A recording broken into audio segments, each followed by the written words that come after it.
A note before we begin. For a list of the 12 houses of Sparta and the Chthonic house lineages, don't forget to download the accompanying enhancement PDF from your audiobook provider. Content warning. This is a story of dark romance and darker obsession. Please note that it contains themes that may be triggering for some readers. There is violence, depictions of murder, stalking, suicidal thoughts, bullying, explicit language, and betrayal.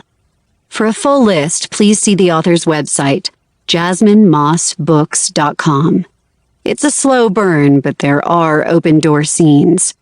Please take care of yourself. Sometimes becoming a hero hurts. A lot. Beware. This book is dedicated to all the girls who like morally gray fictional men and who screamed out loud the first time they read, "Who did this to you?" This one's for you.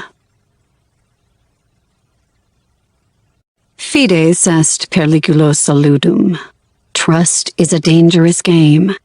She didn't know who was hunting her until it was too late.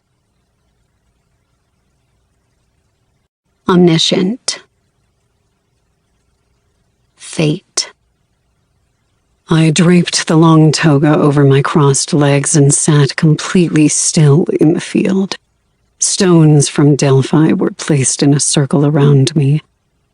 I'd collected the rocks when I was a little girl, thousands of years ago. Palms relaxed and open, head tipped back. A smoking pipe hung from my lips.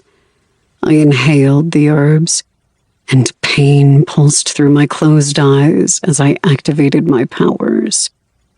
Glimpses of patterns, numbers, and probabilities flashed through my mind. Too many images to comprehend. The path of existence was nothing but chance, and chance was nothing but a circle of events. Sharp sensations transformed into agony, but I inhaled smoke and withstood the onslaught. The nonsensical images changed into cryptic words. They spoke themselves to me. The lost one shall change what is before, chained to death's soldiers, becoming evermore. Or titans will inherit the earth, and there will be nothing but war. My eyes shot open.